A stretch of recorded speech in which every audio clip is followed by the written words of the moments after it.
Violent লাভ। মারিয়াম আক্তার জ্যোতি, মৌচাক। পর্ব 46 থেকে 50।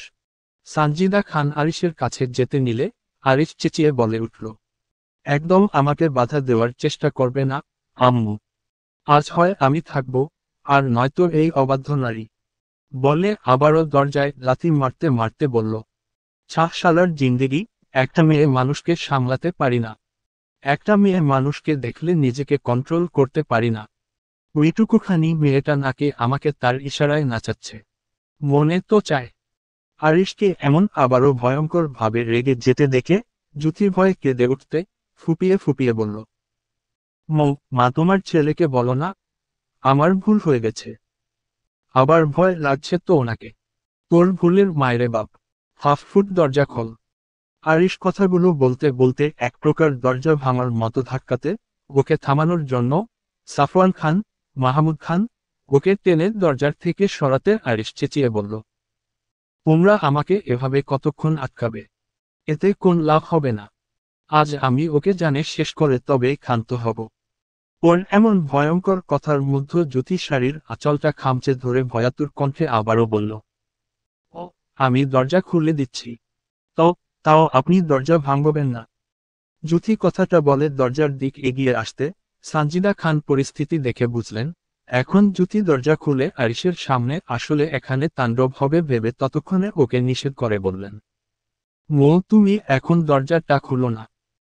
আর উনি কথাটা শেষ করতে না করতে জ্যোতি দরজাটা খুলে দিতে আরিশ ওনাদের দুজনার থেকে ছিটকে নিজেকে ছাড়িয়ে জ্যোতির রুমের মধ্যে তেড়ে এসে জ্যোতিকে ওর দিক ঘুরিয়ে একের পর এক এগালে ওগালে ঠাসস ঠাসস এক নাগারে যে কতগুলো দাবাং মার্কা চর মারল কে জানে। তবে 10-12টা তো হবেই। জ্যোতি এতগুলো দাবাং মার্কা চর খেয়ে কাঁদতেও যেন ভুলে গেল। হলুদ ফর্সা গাল দুটো কেমন মোটা আঙুলের ছাপ পড়ে গেছে। ওর মাথা কেমন ভনভন করে উঠল। মনে হলো কান থেকে ধুমা বেরিয়ে গেছে। হাত দুটো কেমন কাঁপন শুরু হলো। জ্যোতি আর পারল না নিজ পায়ে দাঁড়িয়ে থাকতে। ততক্ষণে হেলিয়ে মেঝেতে পড়ে যেতে নিলে আরিশ ওকে ধরে বিছানার উপর ধাক্কা মেরে ফেলে সর্বশক্তি দিয়ে জ্যোতির গলা চেপে ধরতে জ্যোতি কোনোরকম সারা শব্দ করতে পারল না। শুধু কেমন চোখ মুখ তাড়াতে মনে হলো, আরে 1 মিনিট এভাবে থাকলে হয়তো এখানেই শেষ নিঃশ্বাস ত্যাগ করবে। জ্যোতি কোনোরকম শ্বাস নিতে না পেরে মৃত্যু যন্ত্রণায় ছটফট করতে ততক্ষণে সাফওয়ান খান থেকে আরিশের চাচারা দৌড়ে রুমের মধ্যে এসে আরিশকে জ্যোতির থেকে টেনে সরিয়ে নিতে জ্যোতি ততক্ষণে দম নিতে না পেরে ওখানেই চোখ দুটো বন্ধ করে নেয়। জ্যোতি নিথর দেহে হাত পা ছেড়ে দিতে সবাই সেদিকে একবার তাকাতে সাফওয়ান খান আরিশের দিকে তাকিয়ে রাগী রাগী কণ্ঠে বললেন, কি করলে এটা তুমি? তুমি কি মানুষ নাকি একটা জানোয়ার? হ্যাঁ হ্যাঁ, আমি জানোয়ার। ও আমার কথা না শুনলে অকালে প্রাণ হারাতে হবে, এটাই সত্যি। তোমার মতো উন্মাদ একটা তারছিরা ছেলেকে আমি জন্ম দিয়েছিলাম। ওইটুকু মেয়ে আরিশ। ওর আবেগ কাজ করে, বিবেক নয়। যে তোমার মন মতো করে চলতে পারবে। বাচ্চা মানুষ। ভুল হবে, অভিমান করবে, এটাই স্বাভাবিক। এখন ওর উড়ন্ত বয়স দুরন্ত ডানা মেলে চলবে। তোমার মতো 30 বছরের দামড়া নয়, যে সবকিছু বুঝবে। ও যতটুকুই হোক আমার ঠিক ওকে ততটুকুই লাগবে। ওকে আমার কথা শুনতে হবে। আমার হ্যাঁতে হ্যাঁ, নাতে না। ওকে এভাবেই চলতে হবে, ওকে আমার বাধ্য নারী হতেই হবে। আর নয়তো ওকে মারব। দরকার হয় আমি নিজেও মরব। তুমি একটা হিংস্র জানোয়ার, শুনে রাখো। এতদিন ভেবেছিলাম তুমি ঠিক হবে, তাই মানতে না চাইলেও মেনে নিতাম। কিন্তু আর নয়, আজ এই মুহূর্তে থেকে তুমি মোয়ের থেকে দূরে থাকবে। ওকে ছোবে না, ওর কাছে আসবে না। সাফওয়ান খান সম্পূর্ণ কথাটুকু শেষও করতে পারলেন না। তার আগেই হিংস্র আরিশ আবারও উনাদের থেকে নিজেকে ছাড়িয়ে উন্মাদের মতো ঘরের জিনিসপত্র ভাঙচুর করতে করতে বলল, ছোবো 1000 বার ছোবো, জানোয়ারের থেকেও জঘন্যভাবে ছোব। কে আটকাবে আমাকে? তোমারা। ওকে আজ আমি মেরাই ফেলব। তোমারা বাধা দিতে আসলে ওকে নিয়ে বাড়ি ছাড়ব। আর ওকে নিয়ে বাড়ি ছাড়লে ভেবো না ওকে যত্ন করে সুস্থ করব। কারণ তুমি তো বলেই দিয়েছ, ওর কাছে যাওয়া যাবে না, ওকে ছোঁয়া যাবে না। আর কাছে না গেলে তো মন মতো আদর করতে পারবো না। তার চেয়ে বরং আমি ওকে মেরে এমনভাবে ছুরি দিয়ে কুচি কুচি করে কেটে কফিনে ভরে মাটি চাপা দিয়ে রাখব। তখন না থাকবে বাসার না বাজবে বাঁশি। বলে ভাঙচুর রেখে পুনরায় জ্যোতির দিকে তেড়ে যেতে নিলে ওনারা আবারও আরিশকে সবাই মিলে চেপে ধরতে ওকে শান্ত করার চেষ্টা করে। ইউনুস খান বললেন, আরিশ আমার বাবা, এমন করে না। তুমি মৌকে ছুবে। মৌ তোমার কথা মতোই চলবে। মৌ তোমার, নিজেকে শান্ত করো বাবা, নয়তো মেয়েটা তোমার আঘাতে মরে যাবে। তখন আবার সেই তুমি ওর বিরহে উন্মাদ হয়ে যাবে। এভাবে আঘাত করো না। ইউনুস খান কথাটা বলতে আরিশ জ্যোতির দিক না গেলেও ওনাদের থেকে নিজেকে ছিটা মেরে ছাড়িয়ে ওই রুম থেকে বেরিয়ে যেতে ওনারা এক প্রকার হাফ ছেড়ে বাঁচলেন। আরিশ চলে যেতে সানজিদা খান বাকি মা চাচিরা জ্যোতির কাছে গিয়ে ওকে কোলের মধ্য নিয়ে চোখে মুখে পানি ছিটানোর মধ্যে ততক্ষণে শুনতে পেলেন আরিশের রুমে পুনরায় ভাঙচুরের শব্দ। উনাদের কারো বুঝতে বাকি নেই। এখানে রাগটা ছাড়তে না পেরে রুমে গিয়ে রুমের জিনিসগুলোর উপর ছাড়ছে। তাই সে দিক ওনারা আর খেয়াল দিলেন না। কারণ উনাদের জানা এটা নতুন নয়, আরিশের রাগ উঠলে জিনিসপত্র ভাঙবেই। আর রাগ কমে গেলে আবারও পুনরায় জিনিসগুলো আরিশের রুমে দিতে হবে। এমন যে কতবার হলো তার হিসাব নেই। জিনিস ভাঙবে ভাঙুক, তাও মানুষ পিটিয়ে না মারুক, এটাই তাদের কথা। আরিশের রুমের জিনিসপত্র সব ভাঙা হয়ে গেলে আরিশের রাগ এমনি পড়ে যাবে ভেবে ওনারা সবাই জ্যোতির কাছে এসে ওকে জাগানোর চেষ্টা করে। আবারও চোখে মুখে পানি ছিটাতে কোন কাজ হলো না দেখে হাতে পায়ে মাথায় তেল দিয়ে মালিশ করে জ্যোতির পালস চেক করতে দেখলে খুব অল্প। কি করবে কিছু ভেবে না পেয়ে সবাই মিলে জ্যোতিকে ডাক্তারের কাছে নিয়ে গেল। রাত তখন প্রায় 10টার ঘরে। এই সময় বাড়ির মেয়েকে নিয়ে সবাই হসপিটালে। জ্যোতিকে হসপিটাল নিয়ে আসতে ওখানের একজন ডক্টর ওর পালস চেক করতে অবাক হয়ে বলল, মেয়েটার পালস তো একদম নেই, আদৌ কি বেঁচে আছে? মনে তো হয় না। ডক্টর একথা বলতে সাফওয়ান খান ঘাবড়ে গিয়ে বললেন, প্লিজ ডক্টর, ওকে তাড়াতাড়ি করে কেবিনে নিয়ে যান, অক্সিজেন দেন, আল্লাহর রহমতেও ঠিক হয়ে যাবে ইনশাল্লাহ। সাফওয়ান খান কথাটা বলতে ডক্টর একবার জ্যোতির দিকে তাকিয়ে ভ্রুকুচকে বলল, মেয়েটার গালে কি হয়েছে? পোশাক আশাক সাজ দেখে তো মনে হচ্ছে কোন অনুষ্ঠানে গিয়েছিল। সেসব পরে শুনবেন ডক্টর, আগে ওকে নিয়ে যান। সাফওয়ান খান অলয়েল ডক্টরের সাথে কথা বলার মধ্যে ডক্টর আহিল অপারেশন থিয়েটার থেকে বের হয়ে এদিকে আসতে খান বাড়ির লোকদের দেখে ভ্রুকুচকে সেদিকে এগিয়ে এসে জিজ্ঞেস করল, কি হয়েছে এসকে? কথাটা বলে নিথর দেহে শুয়ে থাকা জ্যোতির দিকে তাকিয়ে চোখ বড় বড় করে সাফওয়ান খান কিছু বলার আগেই আহিল আবারও বলল, আরে এই মেয়েটা আপনার ছেলে, একে মানে আরিশের বউ না? হুম। সাফওয়ান খান আরও কিছু বলতে যাবেন তার আগেই তখনের ডাক্তারটা বলল, দেখুন না স্যার, মেয়েটার পালস নেই, মনে তো হচ্ছে আর নেই। উনার কথাটা আহিলের কানকুহান হতেই তাড়াহুড়া করে বলল, কথা বলার টাইম নেই ডক্টর সোহান, ওকে ইমার্জেন্সিতে নিন। আর নয় তোর সত্যিই এমন কিছু হলে আমাদের হসপিটাল থাকবে কিনা সন্দেহ। কারণ মেয়েটার এই অবস্থা কি করে হয়েছে, কেন আবার এভাবে মেরেছে সেটা দেখবে না, আমরা কেন বাঁচাতে পারলাম না সেটাই দেখবে। কিন্তু এটা মানবে না, জীবন মরণ আমাদের হাতে না, আল্লাহর হাতে। আর এটাই একে স্বভাব। একে কথাটা বলতে ডক্টর সোহান বুঝে গেল ডক্টর আহিল কার কথা বলছে। কারণ আরিশ যেদিন এই হসপিটালে এসেছিল সেদিন আহিল লেট করে আসার জন্য যেই তাণ্ডব শুরু করেছিল, এটা কি ভোলা সম্ভব? তাছাড়া সবচেয়ে বড় কথা, একে নাম গুলশান এলাকার মানুষ এক কথায় চেনে, মির্জানি খান বংশ বলে কথা। তাই ডক্টর সোহান আর কথা না বাড়িয়ে জ্যোতিকে ইমার্জেন্সি কেবিনে নিয়ে স্যালাইন প্লাস অক্সিজেন থেরালাইট দিতে। প্রায় 1 ঘন্টা পর জ্যোতির পালস আসে। জ্যোতির পালস আসতে আহিল স্বস্তির নিঃশ্বাস ফেলে কেবিন থেকে বের হয়ে ওনাদের সামনে এসে বলল, চিন্তা করবেন না, কিছু সময় যেতে সেন্স ফিরে আসবে ইনশাআল্লাহ, চাইলে বাড়ি নিয়ে যেতে পারেন। বলে দুটো ওষুধ লিখে প্রেসক্রিপশন পেপারটা সাফওয়ান খানের হাতে দিয়ে আবারও বলল, এগুলো খেলে ব্যথা শরীর ঠিক হয়ে যাবে। তবে একটা কথা, আপনার কুলাঙ্গার ছেলের থেকে বাচ্চা মেয়েটাকে একটু দূরে রাখবেন। আর নয়তো আপনার ছেলে কোনদিন এইটুকু মেয়েটাকে মেরে ফেলে কে জানে। উক্ত কথাটা বলে উনি চলে যেতে সাফওয়ান খান সবাইকে গাড়িতে উঠতে বলে জ্যোতিকে নিয়ে সবাই বাসায় চলে আসে। জ্যোতিকে নিয়ে এসে ওকে শুয়ে বেশ কিছুক্ষণ ওর কাছে থেকে সবাই যে যার রুমে চলে যেতে সানজিদা খান থেকে গেলেন ওর সাথে।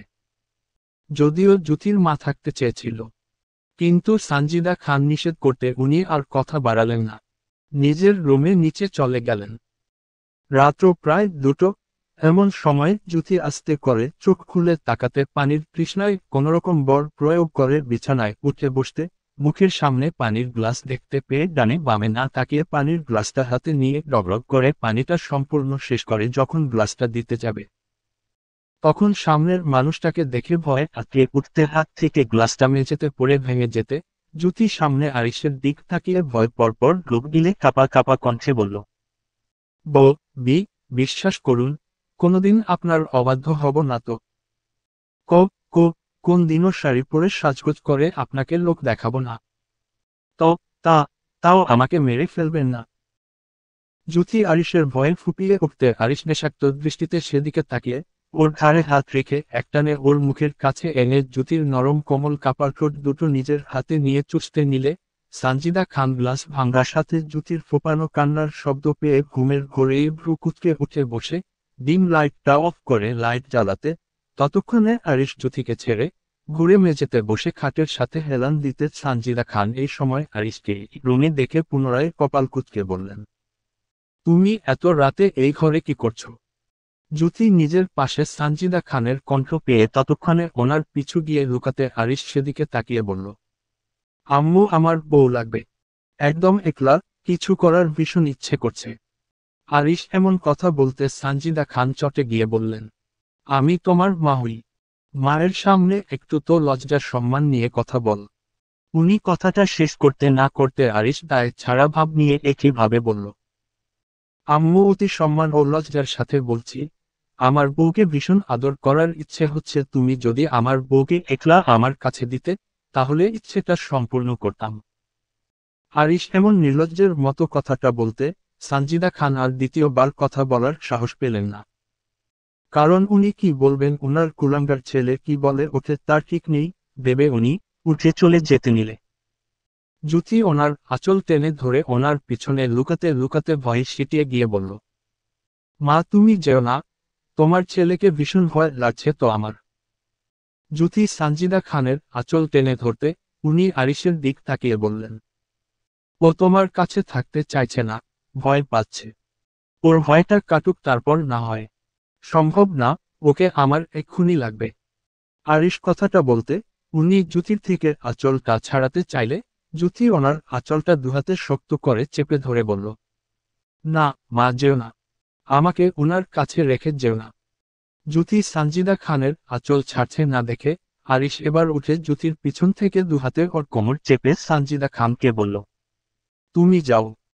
সানজিদা খান জ্যোতির থেকে জোর করে নিজের আঁচলটা ছাড়িয়ে রুম থেকে বেরিয়ে যেতে আরিশ জ্যোতিকে ছেড়ে গিয়ে দরজাটা ভিতর থেকে লক করে জ্যোতির দিক ঘুরে ঠোঁট কামড়ে বা হাতের বুড়ো আঙ্গুল দ্বারা ঠোঁট চুলকে বলল, এখন পালাবি কিভাবে? জানিস তো, আমার যেটা চাই সেটা চাই। এতটুকু বলে থেমে আবার বলল, জানিস তোকে তখন ভীষণ আদর করার ইচ্ছে হয়েছিল, একদম তোর ছোট্ট শরীরটা আঘাত করার ইচ্ছে ছিল না, কিন্তু কি করার, অবাধ্য জিনিসটা তো আমার পছন্দ না, কিন্তু তুই সেটাই করিস, যাতে আমার মাথা ঠিক থাকে না, পরে তোকে আঘাত করি। কিন্তু এখন আবার কেন জানি তোকে ভীষণ আদর করার ইচ্ছা হচ্ছে, তাই ডোন্ট ডিস্টার্ব। বলে জ্যোতির কাছে এগোতে নিলে জ্যোতি ভয়ে বিছানার উপর পিছাতে পিছাতে কাপা কণ্ঠে বলল, ও আপনাকে ভয় লাগে তো, আমাকে যেতে দিন না মায়ের কাছে। জ্যোতির কথার মাঝে আরিশ ওর একদম কাছে এসে ওর কোমরে হাত রেখে কাছে টেনে নিতে জ্যোতি ওকে সরানোর চেষ্টা করে বলল, আমার শরীর কাঁপছে, প্লিজ আমাকে ছাড়ুন। জ্যোতি ছোটার জন্য ছটফট করেও পারল না আরিশের সাথে। ততক্ষণে আরিশ গায়ের শার্টটা খুলে মেঝেতে ফেলে জ্যোতির ঠোঁট দুটো নিজের ঠোঁটের সাথে মিশিয়ে চুষতে চুষতে জ্যোতিকে বিছানায় ফেলে দিয়ে জ্যোতির বুকের থেকে শাড়িটা সরিয়ে চুমু খেতে জ্যোতির ভয় আরো কেঁদে উঠল। কিন্তু আরিশ জ্যোতির কান্না দেখার মতো হোসে নেই। সে নিজ কাজে এতটাই মত্ত যে পুরো দুনিয়া উল্টে গেলেও নিজ কাছ থেকে ফিরে তাকাবে না। আরিশ জ্যোতির ব্লাউজটা খুলে নিতে, জ্যোতির দুহাত দ্বারা বুক ডেকে ধরতে, এতে আরিশ বেশ বিরক্ত হলো। তাই আশেপাশে তাকাতে জ্যোতির একটা ওড়না ঝুলানো দেখে সেটা এনে জ্যোতির হাত শক্ত করে বেঁধে দিতে, জ্যোতি সেটা খোলার চেষ্টা করতে আরিশ আবারও জ্যোতিকে নিজের কাছে টানতে জ্যোতি আরিশের ঘাড়ে কামড় দিতে আরিশ এতে আরো হুঁশ হারিয়ে জ্যোতিতে মত্ত হতে, জ্যোতি আর পারল না আরিশের সাথে। আরিশ একটু একটু করে সম্পূর্ণভাবে তার মূলতে মত্ত হতে, বেশ সময় যেতে যখন আরিশ ওকে ছাড়ল না, তখন জ্যোতি অতিরিক্ত ব্যথায় কাঁদতে কাঁদতে আবারও নেতিয়ে যেতে যেতে বলল, এখন ছেড়ে দিন না আরিশ ভাই, আমার কষ্ট হচ্ছে। হুস। আরিশ ওকে কোনোভাবে ছাড়ছে না দেখে জ্যোতি আর সহ্য করতে পারছে না। কষ্টে ওর এখন মরে যেতে ইচ্ছে করছে। না পারছে বাধা হাতটা ছাড়াতে, আর না পারছে আরিশকে নিজের থেকে সরাতে। জ্যোতি আর সহ্য করতে না পেরে ওর নিঃশ্বাস এতটাই জোরে হয়ে গেছে যে আরিশ আর অল্প সময় এভাবে থাকলে জ্যোতি আবারও সেন্স হারাবে। জ্যোতি নেতিয়ে গিয়ে ফোপাতে ফোপাতে বলল, আরিশ ভাই, আর পারছি না তো, এবার সরুন না, আমার শ্বাস নিতে কষ্ট হচ্ছে তো, ভীষণ ব্যথা হচ্ছে, আমার সত্যি কষ্ট হচ্ছে। আরিশ তার মুয়ের থেকে সরে আসতে পারছে না। তার এখনো মন ভরেনি, কিন্তু তার মুয়ের এমন কষ্টে মন না ভরলেও এবার ছেড়ে দিল। আরিশ ওকে ছেড়ে দিতে জ্যোতি জোরে জোরে নিঃশ্বাস নিতে, আরিশ ওকে বুকে টেনে বুকের মধ্যে নিয়ে শুয়ে পড়তে। জ্যোতি আর কোন রকম নড়াচড়া করল না।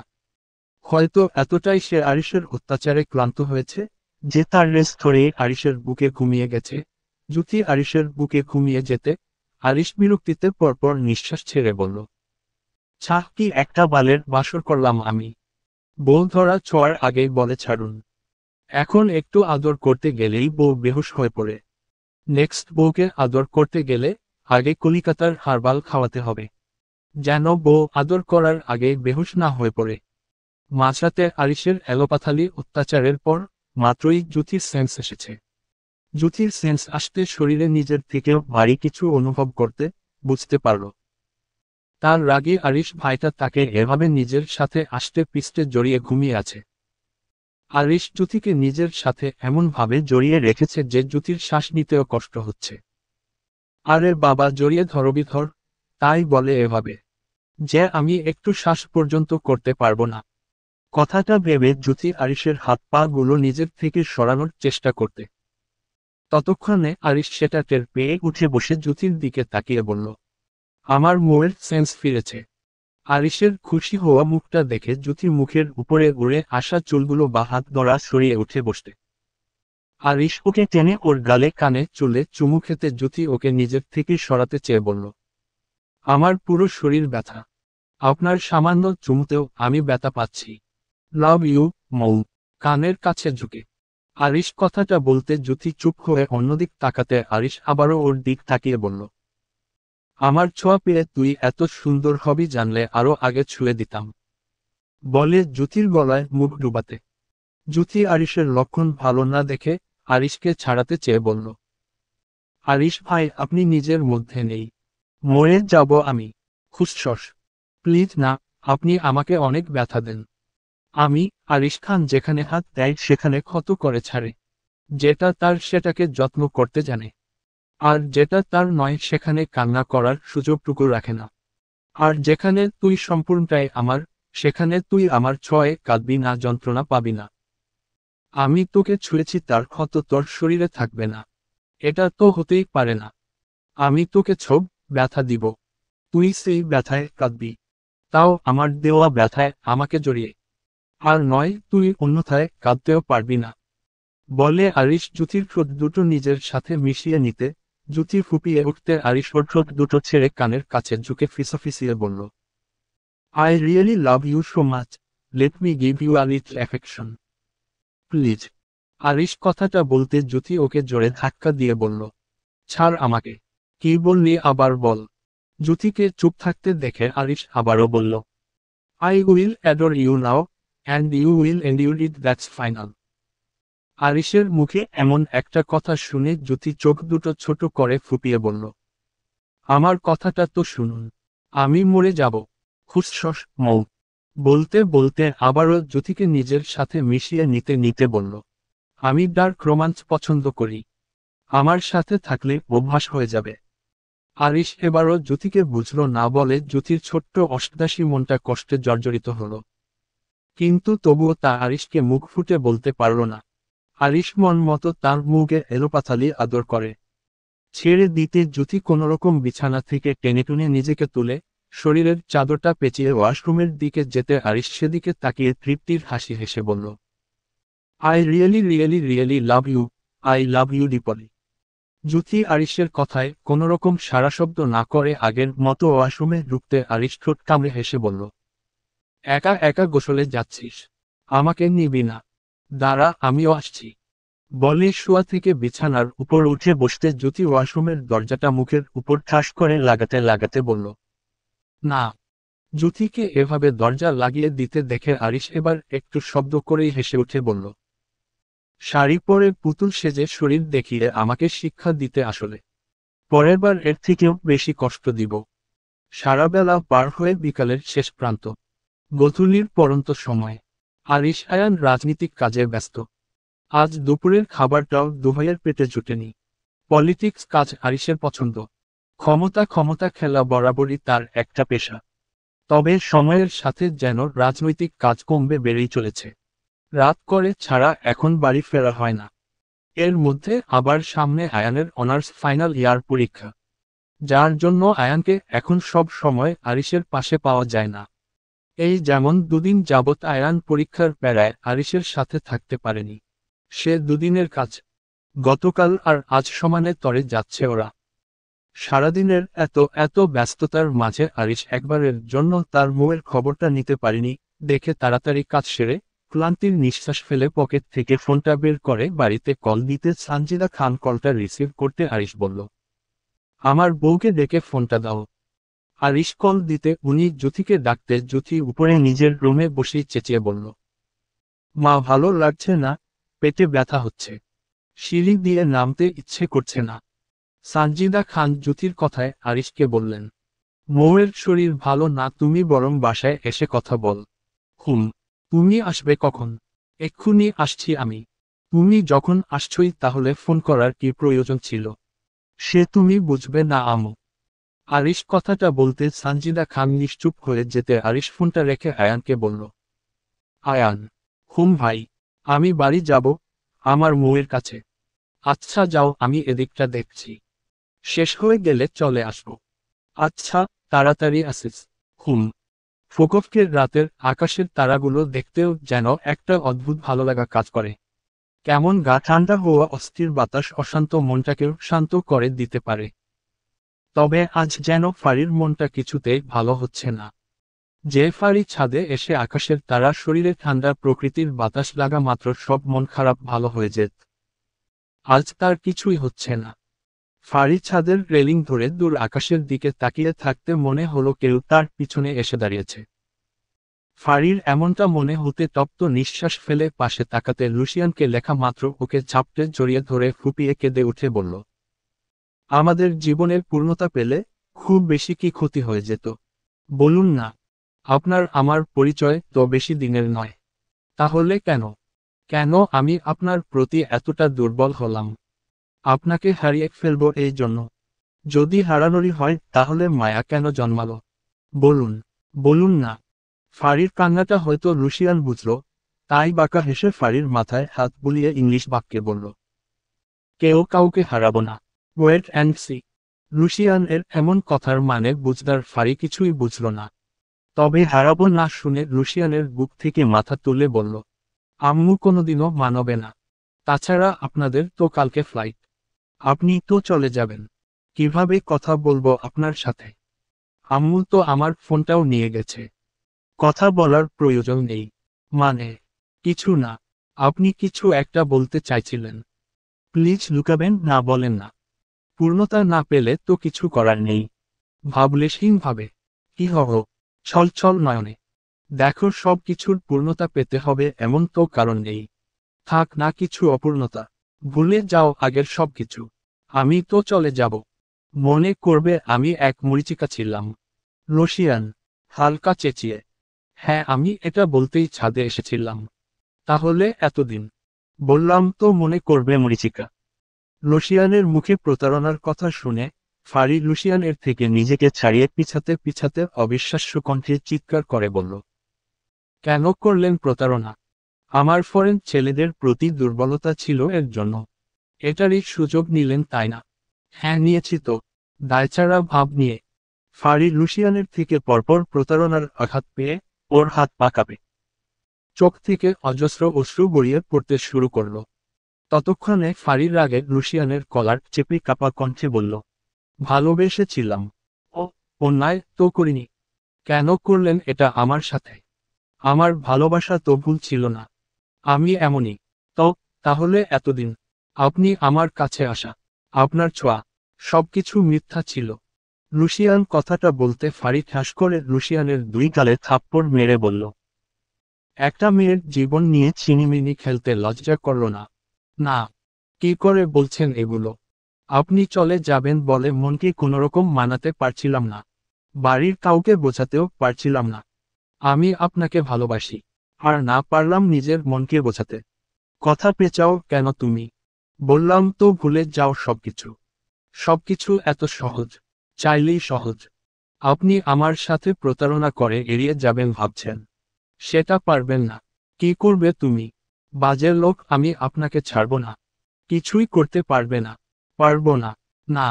একই রকম দায়ছাড়া ভাব নিয়ে লুশিয়ানকে আজ এভাবে বদলে যেতে দেখে ফারি নাক ফুলিয়ে কাঁদতে কাঁদতে পিছিয়ে যেতে যেতে বলল, পারবো, তবে হ্যাঁ, আপনার হয়তো কোনো ক্ষতি করতে পারবো না। তবে নিজেকে তো শেষ করতেই পারবো। তখন আর কেউ কোন বোঝা জোর করে আমার উপর চাপিয়ে দেবে না। তোমার মতো মেয়েরা আর কি পারে? ফালতু যত্ত সব। লুশিয়ানের শেষ কথাটা ফারির কলঙ্কহীন হাতে। ও আর ওখানে এক মুহূর্ত দাঁড়িয়ে থাকতে পারল না। কষ্টে দুঃখে নিজের ভাগ্যকে দোষারোপ করে দৌড়ে সেখানে থেকে ছুটে চলে আসে। ফারি চলে যেতে লুশিয়ান ছাদের দরজার দিক ভালো করে দেখে নিল। ফারি একেবারে নিচে চলে গেছে কিনা।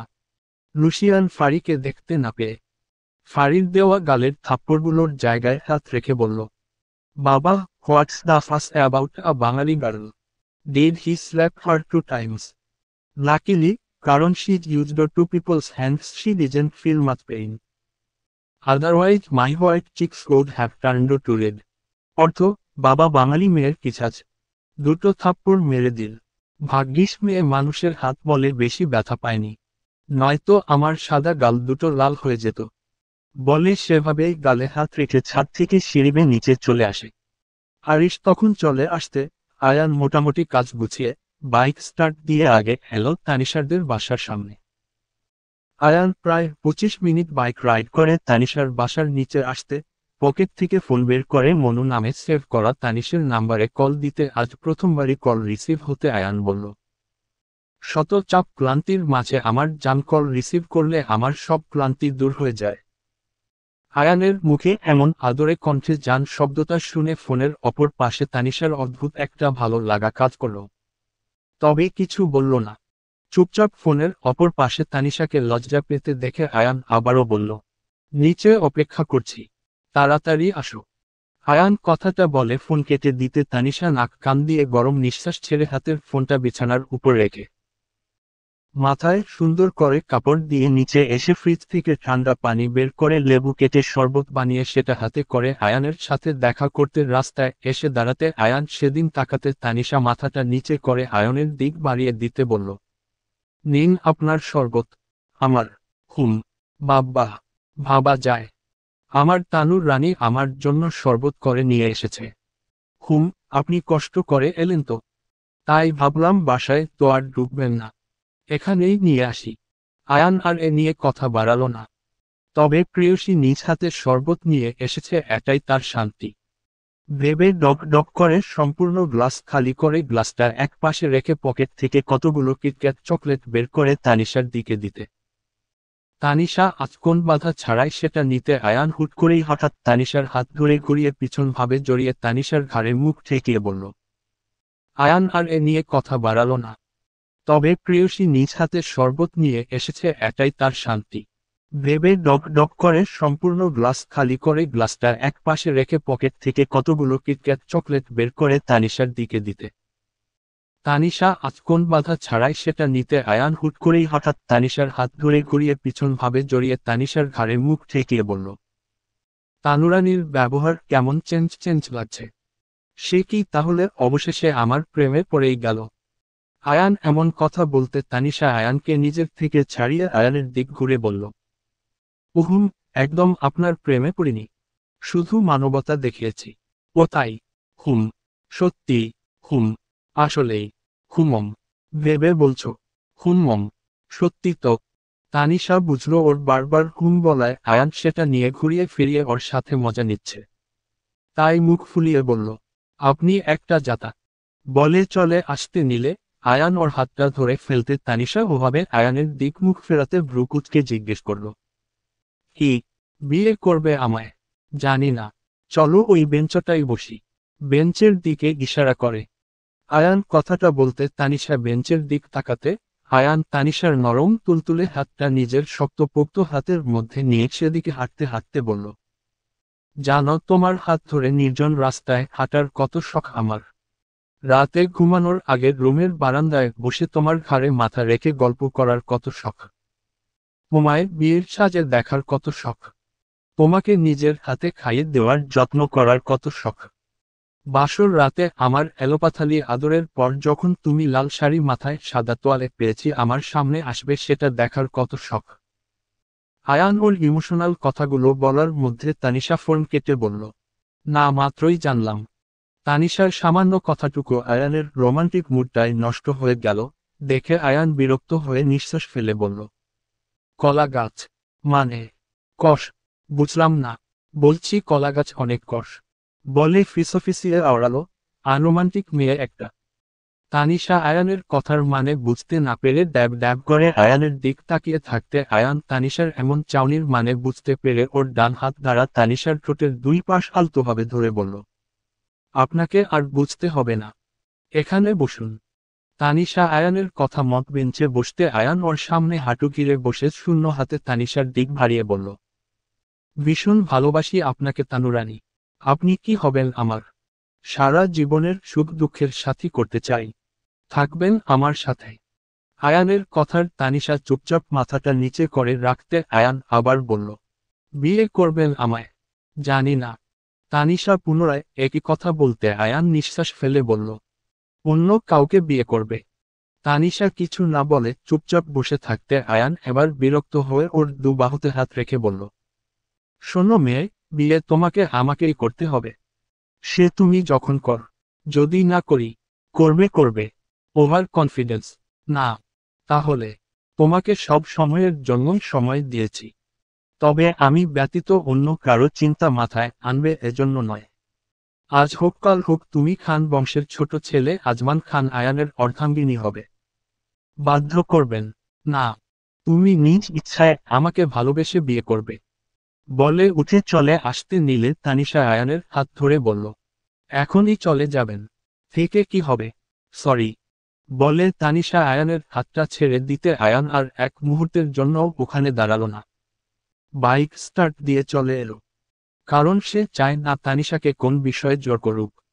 তানিশা ওর কোন রূপ ব্যবহারে কষ্ট পাক। সেটা সে চায় না। তানিশার বয়স কম। বড় হোক। তখন মেয়েটা আয়ানকে ঠিকই বুঝবে। ভেবে আয়ান চলে আসতে তানিশা সেদিকে তাকিয়ে আয়ানকে চলে যেতে দেখে তার বুকে কেমন ব্যথা করে উঠল। কেন উঠল সে জানে না। তবে রাস্তায় দাঁড়িয়ে সেটা এখন সে ভাবতেও চায় না। বরং গ্লাসটা হাতে নিয়ে বাসার মধ্যে চলে এলো। আরিশ তখন বাড়ি ফেরার পথে। তার মুয়ের জন্য দুটো আইসক্রিম কতগুলো চকলেট কিনে ফুল স্পিডে বাইক রাইড করে বাসায় এসে বাইক পার্কিংয়ে পার্ক করে বাড়ি ঢুকতে জ্যোতিকে সবার সাথে বসার ঘরে সোফার উপর বসে সবার সাথে গল্প করতে দেখে সেদিকে এগোতে নিলে আরিশের উপস্থিতি টের পেয়ে সবাই গল্প করার মধ্যে একবার আরিশের দিক তাকাতে জ্যোতিও সবার মতো আরশের দিক চোখ পড়তে আস্তে করে উঠে সেখানে থেকে চলে আসতে নিলে আরিশ ভ্রুকুচকে বলল, মৌ। জ্যোতি আরিশের ডাকে দাঁড়ালো না হেঁটে সানজিদা খানের কাছে চলে যেতে আরিশও জ্যোতির পিছন যেতে যেতে বলল, মৌ। তবে প্রতিদিনের তুলনায় জ্যোতির অভিমানটা আজ একটু বেশি মনে হলো। তাই কোন রূপ আরিশের ডাকে সারা শব্দ না করে চুপচাপ সানজিদা খানের কাছে না গিয়ে ঘুরে চলে আসতে নিলে আরিশ ওর বাহু টেনে ঘুরিয়ে ওর দিক করতে জ্যোতি নিজের বাহু থেকে আরিশের হাতটা ছাড়িয়ে মুখ ঘুরিয়ে চলে আসতে নিলে আরিশ জ্যোতির বাহু পুনরায় চেপে ধরে নিজের দিক ঘুরিয়ে চটা কণ্ঠে বলল, সমস্যা কি তোর? জানিস না, তোর মুখ ঘুরানো দেখলে আমার রাগ হয়। সহ্য করতে পারি না এটা। ছাড়ুন আমাকে। আমাকে রাগাস না। নয়তো। আরিশ কথাটা বলতে জ্যোতি আরিশের হাত দুটো নিজের বাহু থেকে ছিটকে সরিয়ে ঘন ঘন নিঃশ্বাস ফেলতে ফেলতে বলল, নয়তো। কি করবেন আপনি? হয় মেরে ফেলবেন। মারুন, মেরাই ফেলুন। দুই বার তো আপনার জন্য মরতে গিয়েও ভাগ্যের জোরে ফিরে এসেছি। এবার না হয় সম্পূর্ণটাই মেরে ফেলুন। আমি তোকে ব্যথা। চুপ করুন। ব্যথা দিতে চান না, অথচ সেটাই করেন। আপনার দেওয়া করা অত্যাচারে আমার শরীর পুরো ব্যথা হয়ে আছে। কতবার বলেছিলাম আমার ব্যথা লাগে। আপনি শুনেছিলেন আমার ব্যথা। অসভ্য, আপনি একটা অসভ্য লোক। আমার কাছে আর আসবেন না। জ্যোতি এভাবে এতগুলো মুখের উপর কথা বলে ফেলায় ওর স্মরণে ছিল না ও কার সাথে এই কথাগুলো বলছিল। যখন ওর স্মরণে এল ও কি বলে ফেলেছে, তখন আরিশের ভয় কথা বলাটা আপনা আপনি বন্ধ হয়ে যায়। আস্তে মাথাটা নিচু করে ভয়ে কাচুমাচু করতে যখন দেখল আরিশ কোন কথা বলছে না, তখন সেখানে থেকে দৌড়ে পালানোর জন্য সিঁড়ি পর্যন্ত আসতে উপরের ঘর থেকে মনিও নিচে নামার জন্য তাড়াহুড়ো করে সিঁড়ি দিয়ে নামার সময় দু বোন কেউ কাউকে না দেখে ধাক্কা খেয়ে ঠাস করে মেঝেতে পড়ে ব্যথায় দুজনেই চিৎকার করে বলে উঠল, আহ! এমনিতেই জ্যোতি আরিশকে কথাগুলো বলে ফেলায় ভয় ছিল, এখন আবার ঠাস করে মেঝেতে পড়ে পায়ে ভীষণ ব্যথা পেয়ে কেঁদে উঠতে। মনি ব্যথা পেয়ে না কাঁদলেও ব্যথার জায়গায় হাত চেপে ছোট ছোট চোখ করে জ্যোতির দিক তাকাতে আরিশ ততক্ষণে দৌড়ে এসে জ্যোতির পাশে বসে ওর সমস্ত শরীর পাগলের মতো দেখতে দেখতে বলল, আমার জান, কোথায় ব্যথা পেয়েছ? দেখি। কাঁদে না আমার সোনা। বলে জ্যোতির শরীর পা দেখার মধ্যে ওদের পড়ে যাওয়ার খবর শুনে সবাই বসার ঘরে উপস্থিত হতে আরিশের এমন পাগলামি দেখে হতভম্ব হয়ে চোখ বড় বড় করে আরিশের দিক তাকিয়ে থাকার মধ্যে আরিশ আবারও জ্যোতির কান্না থামানোর জন্য জ্যোতিকে বুকের সাথে চেপে বলল, এই তো আমার সোনা, কাঁদে না। কোথায় ব্যথা পেয়েছ? বলো না আমায়। এই বলো না, এভাবে কাঁদিস না। জ্যোতি তখনও দুহাতে পা চেপে আরিশের বুকে মাথা রেখে কাঁদতে, আরিশ জ্যোতির চেপে রাখা হাতের দিক তাকিয়ে জ্যোতির পা দুহাতে নিজের কোলের মধ্যে নিয়ে ঘুরিয়ে ফিরিয়ে দেখতে দেখতে বলল, আমার পাখি, এখানে ব্যথা পেয়েছ? জ্যোতি আরিশের কথার ঠোঁট ফুলিয়ে কাঁদতে কাঁদতে বলল, হুম। ব্যথা লাগছে, ছাড়ুন।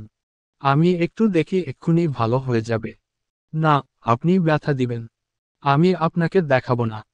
আরিশ জ্যোতির ব্যথা পাওয়া পাটা হুট করে ডানে চাপ দিতে জ্যোতি হঠাৎ আবারও ব্যথা পেয়ে কেঁদে উঠতে আরিশ বলল, এই তো আমার সোনা, দেখো ব্যথা ভালো হয়ে গেছে। না না, ভালো হয়নি। আপনি আরও ব্যথা দিয়ে আমার পাটা পুরোপুরি ভেঙে দিয়েছেন। এখন আমি পঙ্গু হয়ে যাব। আর হাঁটতে পারবো না। এখন তো আপনি খুব খুশি, তাই না? আমার পাটা ভেঙে ফেলেছেন। জ্যোতি শুধু শুধু ফালতু বকবক করতে আরিশ হুট করেই জ্যোতিকে কোলে তুলে সিঁড়ি বেয়ে রুমের দিকে যেতে যেতে বলল, মুখ থেকে আর কোন কথা বের করলে একদম কোণ থেকে ফেলে দিব। আরিশ কথাটা বলতে জ্যোতি আরিশের ভয়ে চুপ হয়ে গেল ঠিকই, কিন্তু আরিশের উপর অভিমানটা যেন পাহাড় সমান হলো। সে পড়ে গিয়ে পায়ে ব্যথা পেল, আবার নিজেই চাপ দিয়ে পাটা পুরো ভেঙে দিল। এখন ওকে হসপিটাল না নিয়ে বলছে কোল থেকে ফেলে দিবে। আরিশ জ্যোতিকে কোলে করে নিয়ে যেতে মনি বেকুব বনে ওদের যাওয়ার দিক ডাব ডাব করে চেয়ে রইল। এই ভেবে সেও তো পড়ে গিয়ে ব্যথা পেয়েছে। কিন্তু আরিশ ভাই তো একবারের জন্য জিজ্ঞেস করল না, ছোট আপু তুমি ব্যথা পেয়েছ? মনি ওদের যাওয়ার দিক তাকিয়ে থাকতে লিমা খান মনির কাছে এসে মনি কোথায় ব্যথা পেয়েছে জিজ্ঞেস করতে মনি বলল, না, আমি তেমন ব্যথা পাইনি মেজো মাঝমা। মনে হয় একটু বরফ দিলেই ঠিক হয়ে যাবে। মনি কথাটা বলতে লিমা খান ওকে উঠিয়ে বসার ঘরের সোফায় বসিয়ে ফ্রিজ থেকে বরফ এনে মনির পায়ে দিয়ে দিলেন। আরিশ জ্যোতিকে কোলে করে রুমে নিয়ে এসে বিছানার উপর বসিয়ে নিজে মেঝেতে বসে জ্যোতির পা দুটো কোলের মধ্যে নিয়ে ঘুরিয়ে ফিরিয়ে দেখে পা দুটোতে চুমু খেয়ে বলল, আমার পাখির সোনা পাও। বলে পা দুটোতে এক এক করে আবারও চুমু খেল। তবে আরিশ জ্যোতির পায়ে চুমু খেতে জ্যোতি আরিশের থেকে পাও সরিয়ে এনে বলল, ছোবেন না আপনি আমায়। আমি, হ্যাঁ জানি তো। এখন আপনি বলবেন আপনি এসব ইচ্ছে করে করেননি, ভুল করে হয়ে গেছে তাই তো। কিন্তু শুনুন, আমি আর আপনার সাথে কথা বলবো না মানে কথা বলবো না। এখন জোর করবেন তাই তো? স্বামী অধিকার খাটাবেন তো? জ্যোতি কথাগুলো বলতে আরিশ দুই দিকে মাথা নাড়িয়ে বলল, না, তুই আমার কাছে নিজের ইচ্ছায় আসবি। বলে উঠে সেখানে থেকে চলে আসতে নিলে দরজায় নক করার শব্দ পেয়ে বলল, দরজা খোলাই। আরিশ কথাটা বলতে লুসিয়ান দরজাটা ঢেলে ভিতরে এসে বলল, ভাই তোমর সাথে কথা চল। লুসিয়ান কথাটা বলতে আরিশ একবার জ্যোতির দিকে তাকিয়ে ফের লুসিয়ানের দিক তাকিয়ে বলল, আচ্ছা তুই বাগানে যা, আমি আসছি। লুসিয়ান চলে যেতে আরিশ জ্যোতির কাছে এসে ওর মাথায় হাত রেখে বলল, সরি মৌ, খুব করে সরি। আরিশ আরও কিছু বলতে নিলে জ্যোতি অন্যদিক মুখ ঘুরিয়ে নিতে আরিশ আর কিছু বলতে চেয়ে বলল না। চুপচাপ হেঁটে বাগানে চলে আসে লুসিয়ানের কাছে। আরিশ লুসিয়ানের কাছে এগিয়ে ওর কাঁধে হাত রেখে বলল, কি করতে চাস তুই এখন? ভাই, we've got a flight tomorrow. I don't know what to do. মাথার চুল দুই হাতে দুপাশ থেকে খামচে ধরে, বাবাইকে বলেছিস? ইয়েস। কি বলেছে? Dad said to talk to everyone, but mom told dad not to. Your uncle and aunty will never married their daughter to a boy in a faraway country. They won't send their daughter to a distant land. I don't feel good, brother. It's so impossible to live without her. অর্থ, বাবা বলেছে সবার সাথে কথা বলবে, কিন্তু মম বাবাকে নিষেধ করে বলেছে। মোমার চাচা চাচি কখনো দূরদেশে ছেলের সাথে উনাদের মেয়ের বিয়ে দেবেন না। উনাদের মেয়েকে দূর দেশে পাঠাবেন না। আমার ভালো লাগছে না ভাই। ওকে ছাড়া থাকা সম্ভব নয়। আমার বোনকে ভালো রাখতে পারবি? আমার মত রাগ সামলাতে না পেরে আবার কষ্ট দিবি না তো? আরিশ কথাটা বলতে লুসিয়ান আরিশের দিক তাকিয়ে নিঃশ্বাস ফেলে তাচ্ছিল্য কণ্ঠে বলল, ভাই, are you comparing yourself to me? Do you think you and I are the same? No one can love the way you do. If anyone could understand the depth of your love, then well, anyway, I can give you one promise. Your sister will never be in pain because of me. I won't let her suffer. অর্থ, ভাই তুমি তোমার সাথে আমার তুলনা করছো। মোমার সাথে আমার যায়। মোমার মতো করে কেউ কাউকে ভালোবাসতে পারবে? মোমার ভালোবাসার গভীরতা যদি কেউ বুঝত। তবে, যাই হোক, একটা কথা দিতে পারি তোমাকে। মোমার বোন আমার কাছে কোনোদিনও কষ্টে থাকবে না। আমি ওকে কষ্ট পেতে দিব না। লুসিয়ান এর কথা শেষ হতে আরিশ তপ্ত শ্বাস ফেলে বলল, আমি যেরকম শিখিয়ে দিয়েছিলাম বলেছিস? ইয়েস বাবা, your sister is something else. She actually gave me two slaps on my cheeks just for saying that. অর্থ, বাবা তোমার বোন ভারী বিপজ্জনক। ওই কথা বলতে আমার গালে দুইটা থাপ্পড় মেরেছে। লুসিয়ানের কথায় আরিশ বাহাতের আঙ্গুলে মুখ টিপে হেসে উঠতে লুসিয়ান দুঃখ প্রকাশ করে বলল, ভাই তুমি হাসছ? কই না তো, ভাই হাসো না তো। আরিশ লুসিয়ানকে সিরিয়াস হাতে দেখে হাসি রেখে লুসিয়ানের কাঁধে হাত রেখে বলল, আমাদের বাগানে হেলিকপ্টার ল্যান্ড করার জায়গা আছে। যেরকম বলেছি শুধু কাজটা সেরকম করবি, বাকিটা আমি দেখে নিব। ভাই আরও বেশ কিছুক্ষণ নিজেদের মধ্যে কথা বলে দুজনে সেখানে থেকে চলে আসে। আরিশ বাগান থেকে রুমে এসে জ্যোতিকে রাতের খাবার না খেয়ে ঘুমিয়ে যেতে দেখে পুনরায় তপ্ত নিঃশ্বাস ফেলে নিজেও না খেয়ে দরজা লক করে বিছানায় এসে ঘুমন্ত জ্যোতিকে টেনে বুকের মধ্য নিয়ে আবারও নিঃশ্বাস ফেলে জ্যোতির কপালে চুমু খেয়ে পুনরায় এরকম কয়েকটা চুমু খেয়ে নিজেই হেসে জ্যোতির মাথায় কপাল ঠেকিয়ে ঘুমিয়ে যায়। সারাদিনের দৌড়ঝাঁপ ক্লান্ত শরীরে বাবা চাচাদের সাথে বাড়ি ফিরল রাদিফ বসার ঘরে সোফায় গায়ে এলিয়ে দিতে রোদ স্তূপিত করে কোনোরকম জড়তা কাটিয়ে রাদিফের কাছে এগিয়ে জিজ্ঞেস করে বলল, ঠান্ডা পানি দিয়ে লেবুর শরবত করে দিব।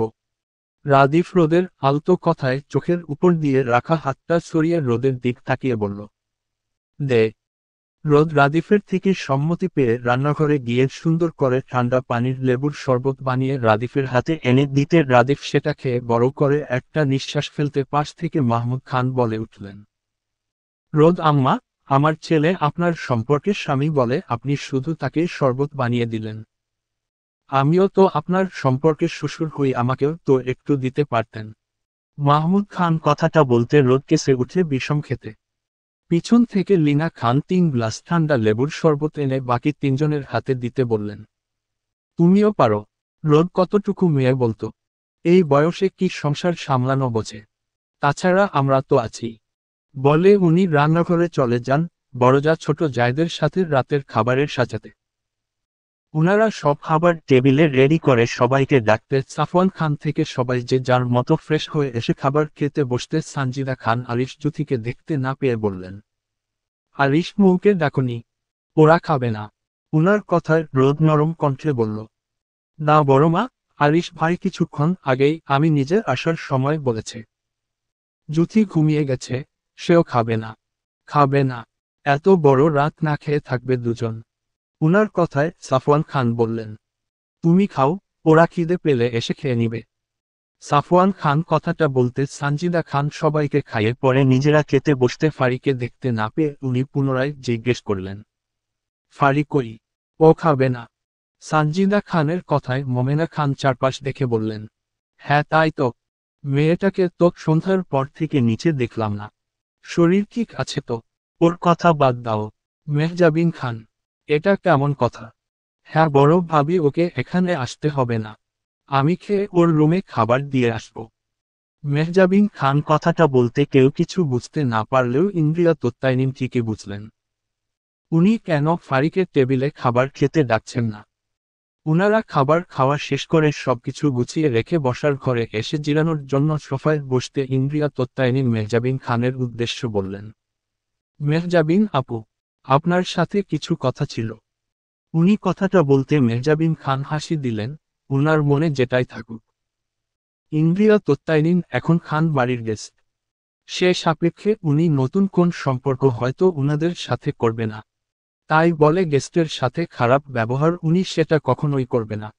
তাই উনি হাসি দিয়ে বললেন, হ্যাঁ আপু বলেন। আসলে আমি আপনার কাছে কিছু চাইতাম। যদি। ওনার কথা শেষ হওয়ার আগে মেহজাবিন খান বললেন, দেখেন আপু, আমার কাছে আপনি এমন কিছু চাইবেন না যা আমার পক্ষে দেওয়া সম্ভব না। আমরা হয়তো দূরদেশে থাকি, তবে আমার ছেলেটা খুব ভালো। আপনার ছোট মেয়ে। না আপা, আপনার প্রস্তাবটা ভালো, তবে আমার মেয়েকে আমি বিদেশি ছেলের কাছে বিয়ে দিব না। মেহজাবিন খান কথাটা বলতে ইন্দ্রিয়া তত্ত্বায়নীন আর কথা বাড়ালেন না। তপ্ত নিঃশ্বাস ফেললেন। উনি চেয়ে না পেলে দ্বিতীয়বার আর কথা বাড়ান না, কারণ ওনার কাছে আত্মসম্মানটা অনেক। যদিও চাওয়াটা ওনার স্বভাবে নেই। বিশ্বের নামকরা বিলাসবহুল ধনী জিয়ানলুইজি গ্যান্টানার স্ত্রী উনি। কোন কিছুর অভাব নেই। কোন জিনিস চাওয়ার আগেই সামনে হাজির হয়। সেখানে আজ দ্বিতীয়বারের মতো চাইলেন ছেলের জন্য। তবে ওনার আবদার মেনে যদি মেহজাবিন খান ওনার মেয়েকে ওনাদের কাছে দিতেন, তাহলে ইন্দ্রিয়া তত্ত্বায়নীন ওনার সবটুকু দিয়ে ফারিকে আগলে রাখতেন। ইন্দ্রিয়া মুখটা ছোট করে সেখানে থেকে চলে যেতে দোতলা করিডোরের রেলিং ধরে দাঁড়ানো লুসিয়ান ওদের কথায় বাঁকা হেসে সেখানে থেকে রুমে চলে যায়। রোদ রুমে এসে বিছানা খোঁজাতে, রাদিফ ততক্ষণের রুমে এসে দরজা নক করে বিছানার কাছে রোদের পাশে দাঁড়িয়ে পকেট থেকে দুটো কিটক্যাট চকলেট বের করে দিতে। রোদ চকলেট দুটো দেখে বেশ অবাক হলো। তবে সেটা রাদিফকে বুঝতে দিন না, নিজের মধ্যেই রাখল। রাদিফ রোদকে চুপচাপ দাঁড়িয়ে থাকতে দেখে ওর হাত দুটো তুলে চকলেটগুলো দিয়ে বলল, তোর জন্য। রোদ তখনও মাথা নিচু করে চুপ করে দাঁড়িয়ে আছে দেখে রাদিফ রোদের থেকে সরে আসতে নিলে রোদ বলল, রাদিফ ভাই। হুম। কি বলবি বল। একটু আদর দিবেন। চোখ মুখ খিচে কথাটা বলল। হুম। রোদ তখনও চোখ মুখ খিচে বন্ধ করে আছে দেখে রাদিফ রোদের দুই বাহুতে হাত রেখে মুচকি হেসে বলল, কোথায় আদর দিব? জব ন মা।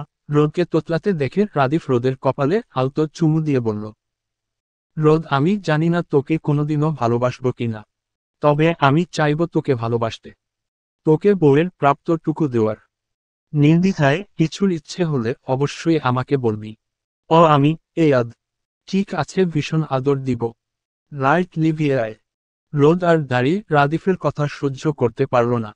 ও বুঝাতে চাইল কি, আর রাদিফ বুঝল কি? রোদ লজ্জা প্লাস ভয়ে ধোয়াতে চোখ মুখ ঢেকে রাখতে রাদিফ নিজেই বাতিটা নিভিয়ে রোদকে নিজের সাথে একটু একটু করে মিশিয়ে নিল। ভালোবাসার সুখ সুখ জিনিসে দুজন নিতান্তই হারিয়ে গেল। তাদের বৈধ ভালোবাসার অন্তরালে রাতের আধারের মতো কাটছে সময়। না কেউ থামিয়ে রাখতে পারছে, না কারোর জন্য থেমে আছে, শুধু পোলাহে পোলাহে পার হচ্ছে। ঠিক তেমনি আরও একটি সুন্দর সকালের সূচনা পেরিয়ে মধুর রোদ উকি দিল দুনিয়ার বুকে।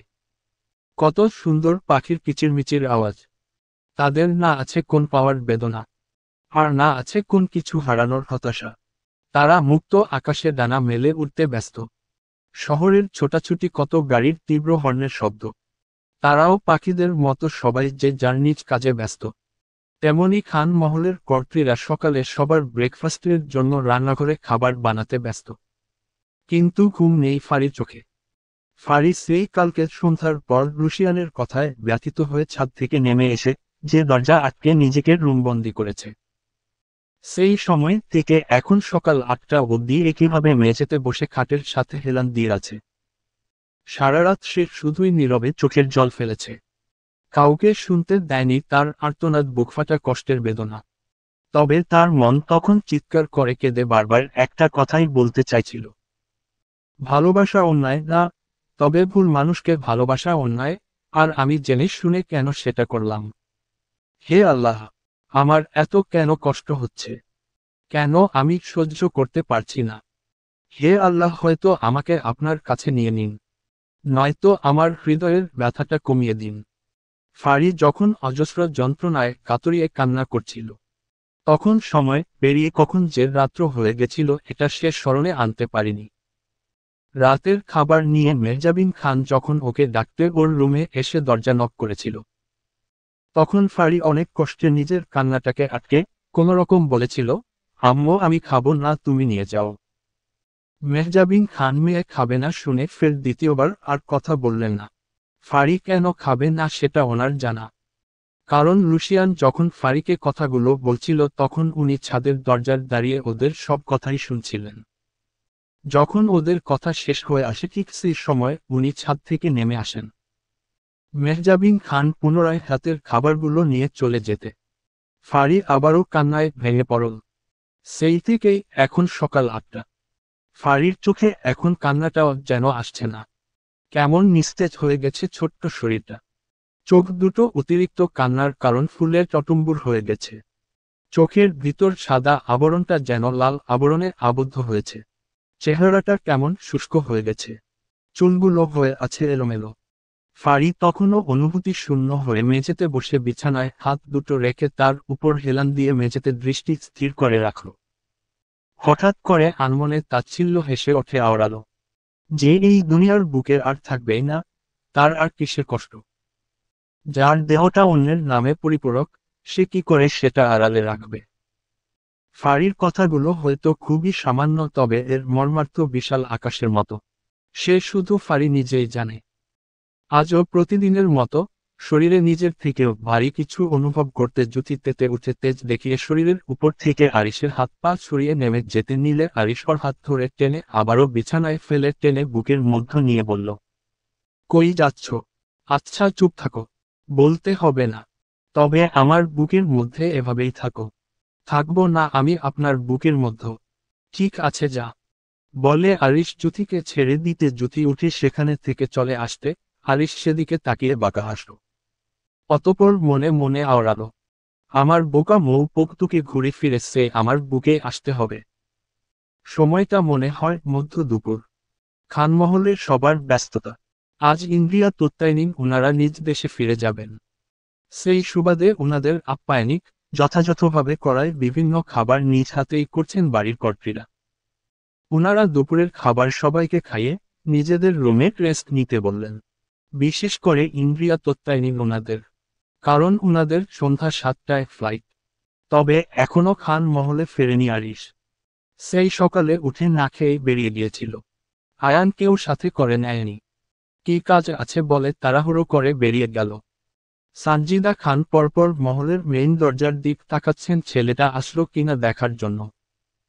সানজিদা খানকে পরপর দরজার দিক তাকাতে দেখে পাশাপাশি কাল সন্ধ্যার পর থেকে লুশিয়ানের হাবভাব সব মিলিয়ে মেহজাবিন খান সেদিকে তাকিয়ে ঘুমোরানো মুখেই বললেন, বড় ভাবি, আরিশ আব্বু মনে হয় না এখন আসে। ওর খাবারগুলো তুমি বরং ঢেকে রাখো। কি হয়েছে তোমার? কেমন মুখটা ফ্যাকাশে লাগছে? না বড় ভাবি, তেমন কিছু না। আসলে মনটার মধ্যে কেমন জানি করছে, কিছু ভালো লাগছে না। আচ্ছা, একটু স্যালাইন গুলে খাও, ঠিক হয়ে যাবে। হুম। কেমন থমকানো পরিস্থিতি, ডুমরে আছে। খান মহলের ছেলে মেয়েদের ছোটাছুটি আজ যেন তার কেউ নেই। থাকবে কি করে? চঞ্চল জ্যোতি সে নিজের রুমে দরজা আটকে খাপটি মেরে বসে আছে। রোদ তাহলে সে তো বরাবরের জন্যই ঠান্ডা প্রকৃতির। বাকি রইল ইভা। সে তো তার জামাইয়ের সাথে জামাইয়ের বাড়িতে, যদিও সেও রোদের মতো ঠান্ডা প্রকৃতির। তবে ভাই বোনদের সাথে থাকলে সেও টুকটাক গল্প করে। আর রইল বাকি ফাড়ি। সে যেখানে থাকবে সেখানে মানুষ মনমরা হয়ে থাকতেই পারবে না। আর তার সাথে যদি হয় জ্যোতি, তাহলে তো কোন কথাই নেই। কিন্তু আজ দুজনার কেউই নেই। ফাড়ি দুপুর এলিয়ে যেতে বিছানার উপর থেকে হেলিয়ে রাখা মাথাটা তুলে মেঝে থেকে উঠতে নিলে হঠাৎ চোখের সামনে সব কিছু কালো অন্ধকার হয়ে যেতে বিমুড়ি খেয়ে পুনরায় মেঝেতে পড়ে বিছানার চাদরটা খামচে ধরল। হয়তো এমনটা হওয়ার কারণ সন্ধ্যা থেকে এই দুপুর অবধি না খেয়ে একইভাবে বসে থাকা। আস্তে আস্তে চোখের সামনে থেকে অন্ধকার কেটে যেতে ফাড়ি উঠে বিছানায় বসে কিছু একটা মনে মনে আবারও ভাবল। ভাবা অনুযায়ী কভারের কাছে গিয়ে একদম নতুন ভাঁজ না ভাঙা একটা গোল ফ্রক হাতে নিয়ে ম্যাচিং সবকিছু নিয়ে গোসলের জন্য ওয়াশরুমে চলে গেল। বেশ সময় নিয়ে গোসল শেষ করে ফাড়ি বের হয়ে আয়নার সামনে এসে নিজেকে একবার দেখে তাচ্ছিল্য হাসল। অতঃপর দীর্ঘ একটা নিঃশ্বাস ফেলে ভিজে টপ টপ পানি পড়া চুলগুলো আছে ড্রেসিং টেবিলের সামনে চেয়ারে বসে তার পাশে রাখা চুড়ির কাতার থেকে এক মুঠো গাঢ় নীল রঙের চুড়ি নিয়ে দুই ভাগে দুই হাতে পরে নিল। সাথে হালকা সাজ, ঠিক ততটুকুই যতটুকু মৃত্যুর পর অন্য মানুষ তাকে সাজিয়ে দিত কবরে সজ্জিত করার জন্য। সেটাই ফাড়ি নিজে হাতে নিজেকে সাজিয়ে নিল। মানুষ দেহে যতক্ষণ প্রাণ থাকে কত সুন্দর করেই না নিজেকে সাজায়। কিন্তু দিন শেষে চরম সত্য মৃত্যুটাকে বেছে নিতে হয়, হয়তো স্বেচ্ছায় নয়তো অনিচ্ছায়। তবে সেটা সেও দুনিয়ার চরম তিতা সত্যি। ফাড়ি নিজেকে শেষ দেখায় যখন অতি ব্যস্ত, তখন অপর প্রান্তের রুশিয়ান ঠিক তার উল্টোটা। এখন বেলা প্রায় 3:23। রুশিয়ান সারা ঘরে পায়চারি করছে, তো কারো একটা ফোনের অপেক্ষা করছে। পরে এমন আরও কিছু মিনিট পায়চারি করার মধ্যে হঠাৎ কাঙ্ক্ষিত ব্যক্তির ফোন পেয়ে দ্রুত সেটা রিসিভ করে কানে ধরতে অপর পাশে বলল, ঠিক 4টা বাজে হেলিকপ্টার চলে আসবে। তুমি কখন আসবে? আমি কিছুক্ষণের মধ্যেই চলে আসছি। আচ্ছা। আরিশের সাথে কথা হয়ে গেলে রুশিয়ান ফোনটা রেখে সোজা হাঁটল ফাড়ির রুমের দিকে। ফাড়ি যখন নিজেকে দেখতে ব্যস্ত, এমন সময় দরজায় করাঘাতের শব্দ পেয়ে সেদিকে থেকে মনোযোগ সরিয়ে আবারও আয়নায় তাকাতে পুনরায় দরজায় করাঘাত করে রুশিয়ান বলল, ওপেন দ্য ডোর ফাড়ি। ফাড়ি দরজার বাহিরে মায়ের জায়গায় রুশিয়ানের গলা পেয়ে নাক ফুলিয়ে চোখ থেকে পানি ফেলে ঠোঁট কামড়ে নিজেকে স্বাভাবিক রেখে সেখানে থেকে উঠে দরজার কাছে এসে বলল, প্রয়োজন তো ফুরিয়ে গেছে, তাহলে কেন এসেছেন? I lost that letter, first open the door. অর্থ, সেটা পরে বলছি, আগে দরজা খোলা। বললাম তো প্রয়োজন ফুরিয়ে গেছে। তাহলে কেন? আচ্ছা দাঁড়ান দাঁড়ান, যেহেতু চলে যাচ্ছেন শেষবারের জন্য, আবারও কি আপনার ইচ্ছে হলোই? ফারির কেন, সত্যি কথাটা গায়ে লাগলো বুঝি? গার্লস ননসেন্স টক দেয় overthink things for no reason. What is not employed, তারা understand too much that so they nature. অর্থ, মেয়েদের ফালতু কথা, শুধু শুধু বেশি বোঝা। যেটা বোঝানো হয় না সেটা বেশি বোঝা মেয়েদের স্বভাব। দেখুন যেটা বুঝেছি। Will you open the door, or should I call everyone in the house and tell them exactly what our relationship was. অর্থ, তুমি দরজা খুলবে নাকি আমি বাড়ির সবাইকে ডেকে বলে দিব তোমার আর আমার মধ্যে সম্পর্কটা ঠিক কেমন ছিল? মানে ঘাবড়ে গিয়ে, my head is getting hot, but open the door, otherwise right now. অর্থ, আমার মাথাটা গরম হচ্ছে কিন্তু দরজাটা খোলো, নয়তো এক্ষুনি। ততক্ষণে ফাড়ির রাগের বসে দরজাটা খুলে দিতে রুশিয়ান ভিতরে আসতে না আসতে পুনরায় ওর গালে ঠাটিয়ে চড় লাগিয়ে বলল, লজ্জা হওয়া উচিত। আপনার মতন মানুষদের ঘৃণা করি আমি আপনাকে। ঠিক ততটাই ঘৃণা করি যতটা ঘৃণা করলে একটা মানুষের মুখে থুথু ফেলতে মনে চায়। বলে লুসিয়ানকে বের করে দিতে নিলে, লুসিয়ান হুট করেই ফাঁড়ির দুই বাহু চেপে দেয়ালের সাথে মিশিয়ে কণ্ঠ রেনিয়ে বলল, সুযোগ থাকলে থাপ্পড়ের প্রতিশোধ রোমাঞ্চ করে মিটিয়ে নিতাম। জাস্ট এখন সময় নেই হাতে। তাই দ্রুত চলো। বলে ওর বাহু ছেড়ে ডান হাতটা ধরে বের হতে নিলে ফাঁড়ি ঠায় জায়গায় দাঁড়িয়ে বলল, মানে? এই দাঁড়ান দাঁড়ান, কোথায় যাব? শ্বশুরবাড়িতে। বেঈমান অর্ধ পাগল লোক, আমার হাত ছাড়ুন। হাত একবারে শ্বশুরবাড়ি যাওয়ার পরে ছাড়া পাবে। আপনি কিন্তু বাড়াবাড়ি করছেন। কোন বেঈমানের সাথে আমি দ্বিতীয়বার? ফাঁড়ি আরও কিছু বলতে নেবে তার আগেই লুসিয়ান ওর হাত টেনে রুম থেকে বের করে করিডোর পেরিয়ে সিঁড়ি থেকে নেমে আসলো। বিকেল হয়ে আসার দরুন বাড়ির সব মানুষই বসার ঘরে সোফায় বসে টুকটাক কথাবার্তা বলছিলেন। আজ সাফওয়ান খান সাইফুল খান দুজনই বাসায়। দুজনার কেউই অফিসে যাননি। শুধু রাদিফ মাহমুদ খান দুজনে গিয়েছে। দুপুরে খেতে আসায় ওনারাও আর যাননি। রাদিফ দুপুরে খেয়ে আর নিচে নামেনি। ক্লান্তিতে বিছানায় শুতে রোদকে জড়িয়ে ঘুমিয়ে গেছে। আয়ন রাজনৈতিক কাজের জন্য পার্টি অফিসে গেছে সকালে, এখনো ফেরেনি। তাই চার ভাই কর্ত্রীরা এক জায়গায় বসে খুশ গল্প করার মধ্যে লুসিয়ান হঠাৎ ফাঁড়ির হাত ধরে এভাবে টেনে সবার সামনে থেকে নিয়ে যেতে ফাঁড়ি লুসিয়ানের ধরে রাখা হাতটা ছাড়ানোর জন্য বলল, হাতটা ছাড়ুন বলছি। ওদের এভাবে দরজার দিক যেতে দেখে মেহজাবিন খান উঠে তাড়াতাড়ি ওদের সামনে আসতে নিলে হঠাৎ বাগানের দিকটা থেকে ঝপঝপ আওয়াজ পেয়ে ভ্রু কুঁচকে তাকাতে তৎক্ষণে লুসিয়ান ফরিকে নিয়ে বাগানে চলে আসতে ওনারা সবাই এমন শব্দের উৎস খুঁজতে বাগানে আসতে ততক্ষণে তীব্র শব্দের ঝংকার তুলে মাত্র হেলিকপ্টারটা ল্যান্ড করল আরিশদের বিশাল বাগানটায়। গাছের চিকন চিকন খালগুলো হেলিকপ্টারের তীব্র বাতাসে ভেঙে বাগানে বাতাসের ন্যায় উড়িয়ে চারপাশে ছড়িয়ে ছিটিয়ে পড়তে সবাই তাকালো গাড়ির পার্কিং এরিয়ায়। সেখানে থেকে আরিশ শাহাদাত আঙ্গুলে বাইকের চাবি ঘুরাতে ঘুরাতে বাগানের দিকে আসছে। আরিশকে আসতে দেখে সবাই ওর দিক থেকে চোখ সরিয়ে লুসিয়ানের দিক তাকিয়ে বলল, এসব কি হচ্ছে এখানে? সাফওয়ান খানের কথায় লুসিয়ান কোন উত্তর করল না। মাথাটা নিচু করে ফাঁড়ির হাত সেভাবে ধরে হেলিকপ্টারের কাছে গিয়ে দাঁড়াতে উপর থেকে ইন্দ্রিয়া তত্ত্বায়নীন জ্যোতির্মণি এত তীব্র কিছুর শব্দ বাগান থেকে পেয়ে উপর থেকে ওরাও দ্রুত পায়ে নিচে এসে এসব দেখে অবাক চোখে তাকাতে লুসিয়ান ততক্ষণে ফাঁড়িকে এক প্রকার জোর করেই হেলিকপ্টারে উঠাতে মেহজাবিন খান দৌড়ে সেদিকে যেতে যেতে বললেন, আরে আপনারা চেয়ে চেয়ে কি দেখছেন? আমার মেয়েটা? ততক্ষণে ইন্দ্রিয়া তত্ত্বায়নীন ছেলেরা এমন কাজে ভ্রুকুচকে বললেন, What are you doing with it? How do you use them? অর্থ, কি করছো এগুলো তুমি? এটা তোমার কেমন ব্যবহার? Those who don't give even when asked, bow. There's no point begging them. You wanted it, but they are saying they won't give. That, so why I took my would-be bow in such a way that no one could stop me. অর্থ, যারা চাইলে দেয় না বউ, তাদের কাছে চাইতে নেই বউ। তুমি তো চেয়েছিলে, কিন্তু এরা বলছে দিবে না। তাই তো নিয়ে গেলাম আমার হবু বউকে। যেভাবে নিয়ে গেলে কেউ বাধা দিতে পারবে না। বলে হেলিকপ্টারে উঠে দরজাটা টেনে দিতে সাথে সাথেই হেলিকপ্টারের পাংখা গোল গোল ঘুরিয়ে সেটা আকাশের দিক উঠতে শুরু করলাম। হেলিকপ্টারটা মাথার উপর উঠে যেতে মেহজাবিন খান চিৎকার করে বললেন, আরে এই ছেলে, আমার মেয়ে।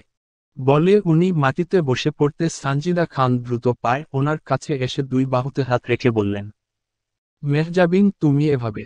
বড় ভাবি আমার মেয়েটা। এই ছেলেটা নিয়ে গেল। ভাবি, কান্নাটা আগে থামাও।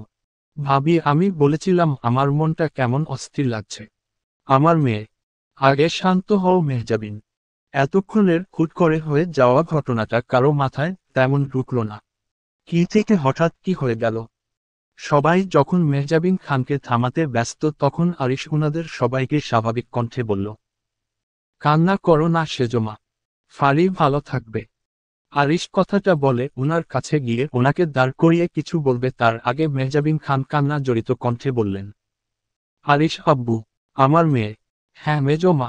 ওই ছেলেটা একটা বিদেশি ছেলে। তুমি চিন্তা করো না। চিন্তা করব না। আমি বলছি তো। আরিশ, হুম, আমি লুসিয়ানকে 7 বছর ধরে চিনি। ও কেমন আমি জানি। শুধু তোমাকে এতটুকু বলতে পারি, আমার উপর যতটুকু ভরসা তোমাদের, তোমরা ঠিক আমাকে যতটা ভরসা করো। ছেলে হিসেবে রুশিয়ান তার থেকে ঊর্ধ্বে। কিন্তু মেছো মা, আমি তোমাকে অনেক আগেই বলতে পারতাম রুশিয়ান এর সাথে ফারি, কিন্তু বলিনি। আমার জানা ছিল তোমার বিদেশি, ফরেন টাইপ ছেলে পছন্দ নয়। তাইও এখানে থাকাকালীন কথাটা বললে দেখা যেত তুমি রাজি হতে না। পরিস্থিতিটা জটিল হতো। তাই এই সিদ্ধান্তটা নেওয়া। মানে, হ্যাঁ সে জমা। রুশিয়ান কাঁদছিল। তোমার মেয়েকে হারিয়ে ফেলার ভয়ে কাঁদছিল। ও ভীষণ ভালোবাসে তোমার মেয়েকে। আমি ওর হয়ে এতটুকু কথা দিতে পারি, ফারি ভালো থাকবে তোমার ভাবনা থেকেও। আরিশ কথাগুলো বলতে সবাই কেমন নিশ্চুপ হয়ে গেলেন। আরিশ ছেলেটার রাগে উন্মাদ টাইপের, কিন্তু কোন কিছু বলা কিংবা করার আগে ভবিষ্যতে তা পরিকল্পনা করে নেয়। তাই এ নিয়ে মেহজাবিন খান আর কথা না বাড়িয়ে সেখানে থেকে কাউকে কিছু না বলে চলে আসতে ইন্দ্রিয়া তত্ত্বায়নীন সবার মুখোমুখি হয়ে মাথাটা নিচু করে বললেন, আমি আপনাদের সবার কাছে ক্ষমা চাইছি। আমি কখনো ভাবিনি আমার ছেলে এমন করবে। আমি আপনাদের সবার সামনে আপনার মেয়েকে আমার ছেলের জন্য চেয়েছিলাম। কিন্তু মেহজাবিন আপু না করায় আমি দ্বিতীয় কথা বাড়াইনি। কিন্তু ইন্দ্রিয়া আপু, আপনি দয়া করে এভাবে বলবেন না। মেহজাবিন মেয়েদের ছাড়া থাকিনি তো, তাই ওর মেয়েদের প্রতি একটু বেশি মায়া। দুদিন গেলে ঠিক হয়ে যাবে। ওনাদের কথার মধ্যেও সাফওয়ান খান আরিশের দিকে তাকিয়ে বললেন, কাজটা কি ঠিক হলো বাবা? আব্বু, আমি বাবাইকে বলে দিয়েছি ওরা সুইজারল্যান্ড ল্যান্ড করার সাথে সাথে ওদের বিয়েটা আগে দিবেন। তারপর ওর কথা শেষ হওয়ার আগে সাফওয়ান খান সাইফুল খানের দিক তাকিয়ে বললেন, ভাই তোর? না ভাই, আমার কিছু বলার নেই। আরিশ যেহেতু বলছে, তাছাড়া আরিশ ওদের 7 বছর ধরে চেনে। তাছাড়া খারাপ মনে হয়নি। ছেলেটা যথেষ্ট ভালো। তাছাড়া জ্ঞানটানার, যথেষ্ট ভদ্র মানুষ। শিক্ষিত ফ্যামিলি। তাছাড়া উনি কোথায় আর আমি? সম্বন্ধ এমনি তো আসতো না। কপালে ছিল বলে এসেছে। ততটা ভাবিনি মেহজাবিনের জন্য। ও রাজি ছিল না বিদেশি ছেলের কাছে মেয়ে বিয়ে দেওয়ার। তাই বিষয়টা এতটা ভেবে দেখিনি। ভাইয়ের পক্ষ থেকে কোন আপত্তি না পেয়ে সন্তুষ্ট হয়ে ইন্দ্রিয়া তত্ত্বায়নীনের দিকে তাকিয়ে বললেন, আপনি কষ্ট নিবেন না। বিয়ের বিষয়টা আমরা ধুমধাম করেই করব ইনশাল্লাহ। বলে বিষয়টা স্বাভাবিক নিতে না পারলেও নিঃশ্বাস ফেলে সবাইকে ভিতরে আসতে বলে নিজেও চলে এলেন। সাফওয়ান খান চলে আসছে, আরিশ ইন্দ্রিয়া জ্যোতি বাদে সবাই মহলের ভিতর চলে আসেন। সবাই চলে যেতে ইন্দ্রিয়া আরিশের কাছে এসে বললেন, আমার ফ্লাই ক্যান্সেল করে দিয়েছি। তোমার বাবাই, তাকেও বলে দিয়েছি তুমি না হয় কালকের ফ্লাইটে যাবে। আচ্ছা, ধন্যবাদ। কিসের জন্য? সব বড় বড় জটিল বিষয়গুলোকে খুব ছোট করে মিটিয়ে দেওয়ার জন্য। ওনার কথায় আরিশ চুপ হয়ে যেতে উনি আর কথা বাড়ালেন না। চুপচাপ বাড়ির ভেতর চলে গেলেন। উনি চলে যেতে জ্যোতিও ঘুরে চলে আসতে নিলে আরিশ ওর হাত ধরে ওর দিকে ঘুরিয়ে দাঁড় করাতে জ্যোতি ওর হাত দুটো নিজের হাত থেকে ছাড়িয়ে পুনরায় চলে আসতে নিলে আরিশ আবারও ওর হাত টেনে কাছে এনে বলল, কি হয়েছে? এমন করছিস কেন? ছাড়ুন আমার হাত। মেজাজ গরম করিস না। যেই মেজাজ সব সময় আগুন হয়ে থাকে তার আবার গরম আছে নাকি? মৌ? কিসের মৌ? হ্যাঁ, কোন মৌ নেই আপনার? বলে আবারও ওর হাত ছাড়িয়ে নিতে আরিশ ওর বাহু চেপে একটু জোরে বলল, মৌ, সরি বললাম তো। সরি বললেই কি সব সমাধান হয়ে যায়? মৌ, আমাকে যেতে দিন। হালকা চেঁচিয়ে, দিব না। আরিশ কথাটা বলতে জ্যোতি আরিশের থেকে ছাড়া পাওয়ার জন্য মোছড়া মুছড়ি করতে আরিশ আবারও বলল, আমি না ছাড়লে কোনোদিনও ছাড়া পাবি না। আর যদি এমন কিছু করার চেষ্টা করিস সেটা তোর ফাও চেষ্টা।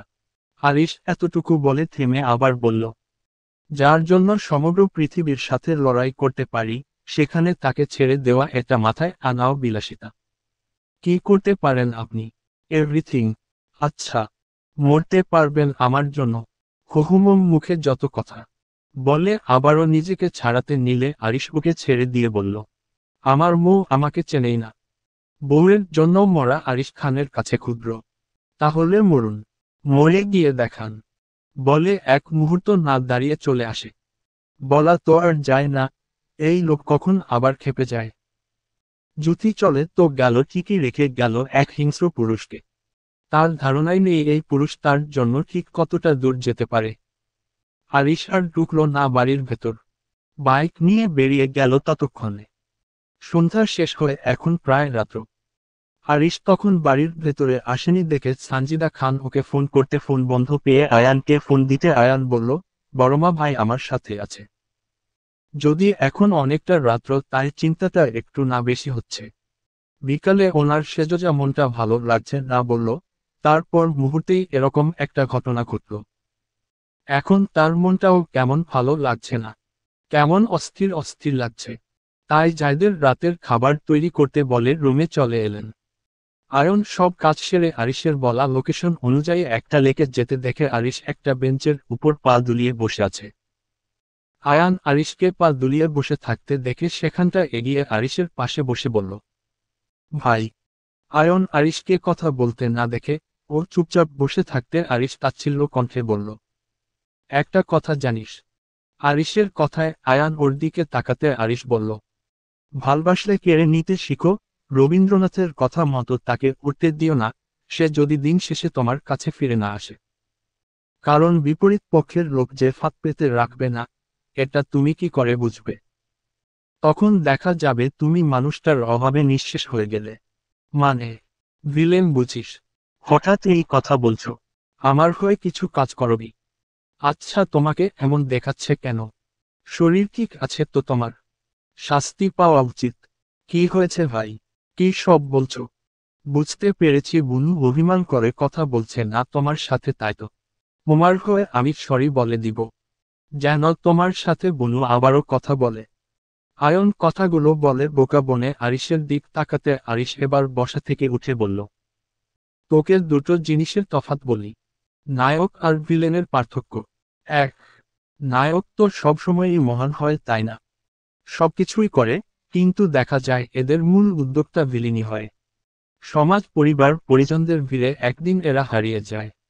খুব প্রিয় কিছু হলেও সেটা অন্যের খুশির জন্য দিয়ে দেয়, শুধু মহান ট্যাগ উপাধিটা পাওয়ার জন্য। দুই, ভিলেন সবার কাছে সে নামে ভিলেন। তার শুধু টার্গেট একটাই, নায়িকা কিংবা নির্দিষ্ট একটা জিনিস।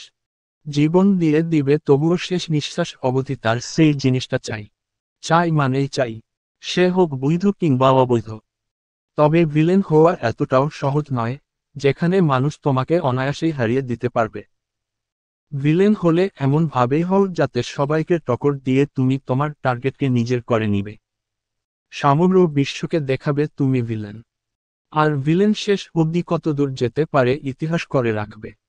তাই আমার মতে নায়ক নয়, ভিলেন দরকার। তবে জীবন সুন্দর। আরিশের এমন ঘুর প্যাচের কথায় আয়ান নড়েচড়ে বসে বলল, তোমার কথা বুঝলাম না ভাই। যাই হোক, এখন বাড়ি চলো। নায়ক উপাধিতে নিজেকে কখনো হারাতে চাইনি। শুরু থেকে বরাবর ভিলেন ছিলাম, সেটাই থাকতে চাই। এতটুকু বলে থেমে আবার বলল, হিরো ইটস ওকে, দাও, but villain his difference. Ayan আর বসে থাকতে পারল না। বেঞ্চ থেকে উঠে দাঁড়িয়ে আরিশকে নিজের দিক ঘুরিয়ে বলল, কি হয়েছে ভাই, তোমাকে আজ এমন লাগছে কেন? আচ্ছা, আমার অনুপস্থিতিতে আমার একটা কাজ করে দিবে? আয়ান আরিশের দিকে ভ্রু কুঁচকে তাকাতে আরিশ বলল, আমার মৌ বলেছে, আমি কি তার জন্য মরতে পারবো? আমার বোকা মৌচাক জানেই না তার জন্য এই উন্মাদ ব্যালেন্স ছাড়া মানুষটা কি করতে পারে। তুমি এখন বাড়ি চলো, তোমার মাথা ঠিক নেই। কেমন অদ্ভুত লাগছে তোমাকে।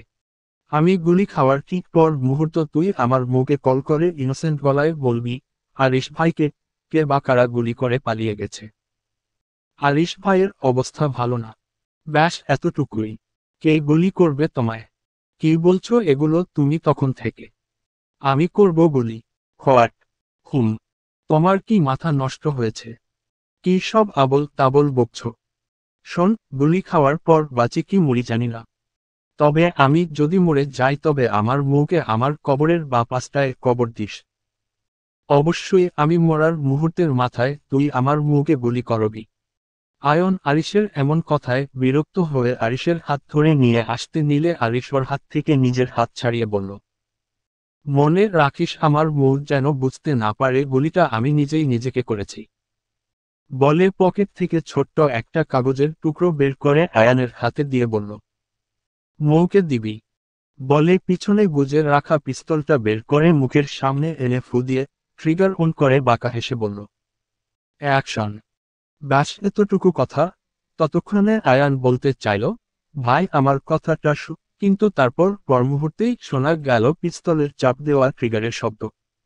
ঠুসস শব্দটা হওয়ার সাথে সাথে আরিশ অহহ শব্দ করে পিছিয়ে যেতে যেতে তখনও মুখে বাঁকা হাসি ফুটিয়ে গেয়ে উঠল, লিখেছি এক সূর্যোদয়, আমাকে নিয়ে তোর গানে আর মনের দুনিয়ায়।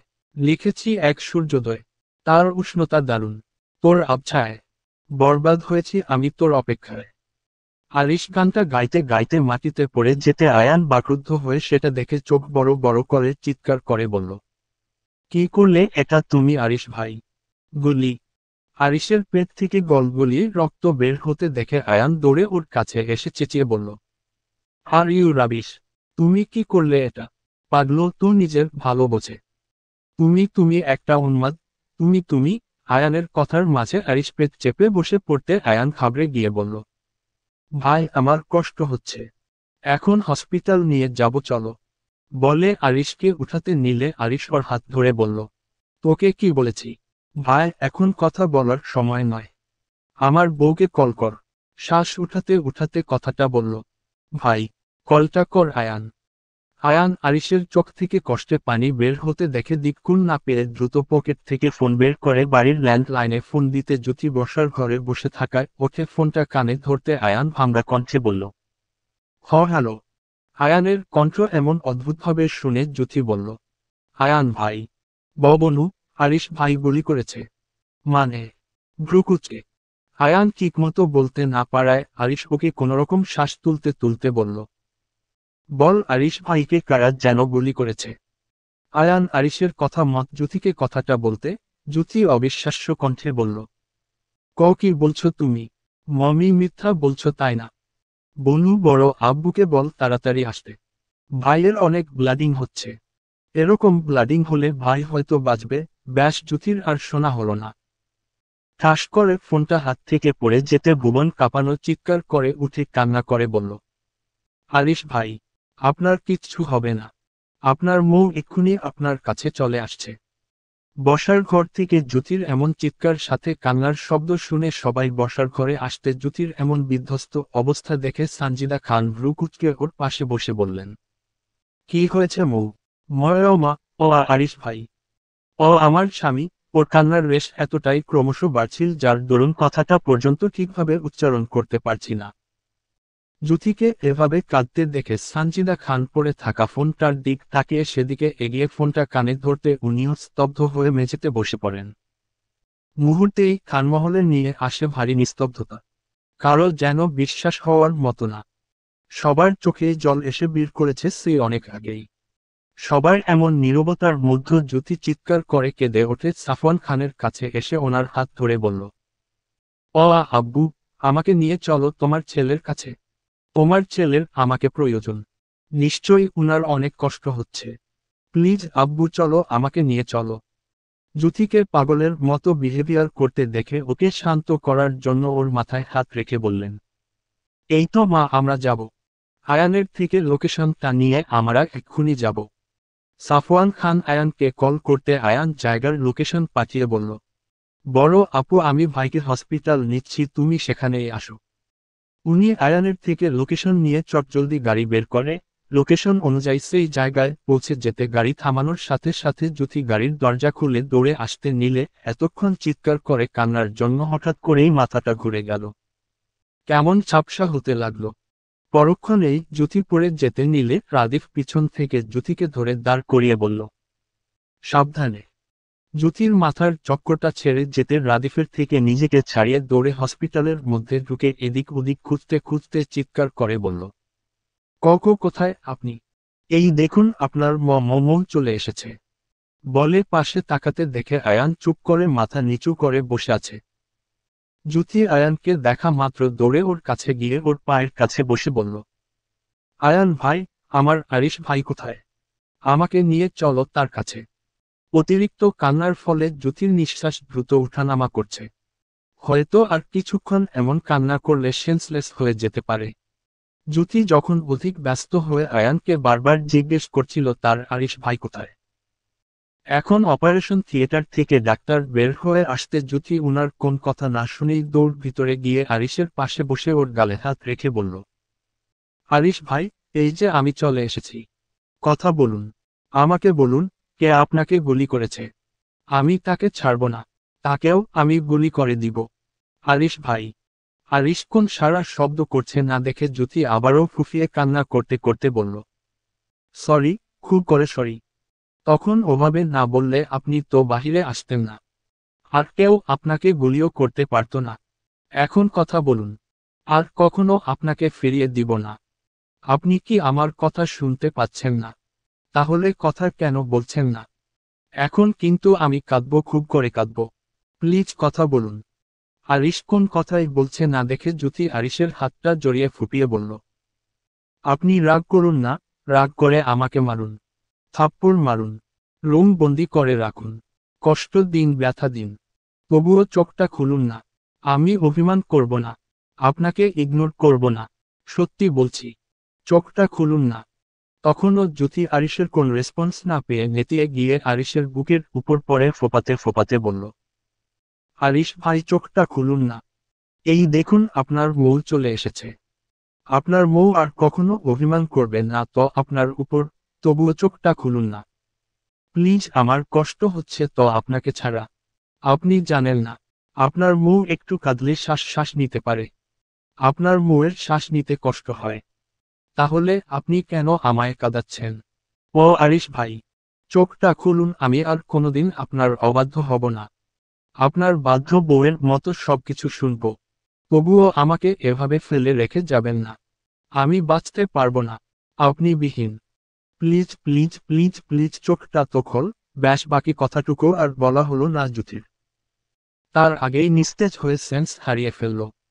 তখন ডক্টর বের হতে খান বাড়ির সবাই ডাক্তারের কাছে এগিয়ে ডাক্তারকে জিজ্ঞেস করে বললেন, ডক্টর, আমার ছেলে। কথা বলছেন না কেন ডাক্তার? উনাদের এমন ফ্যাকাশে চুপসে যাওয়া মুখ দেখে ডক্টর ডোব দিলে নিজেকে স্বাভাবিক করে উনাদের বুঝিয়ে বলার জন্য বললেন, দেখুন, আমাদের অপারেশন সাকসেসফুল হয়েছে। কিন্তু পেশেন্টের শরীর থেকে প্রচুর পরিমাণ ব্লাডিং হয়েছে, যা ধরুন আমরা এখনো সিউরিটি দিয়ে বলতে পারছি না উনার জ্ঞান আসবে কিনা। মানে কি বলতে চাইছেন আপনি? যদি 4 ঘন্টায় মধ্য জ্ঞান ফিরে না আসে, তাহলে ধরে নিতে হবে she is in a coma. প্রথম খণ্ডের সমাপ্ত।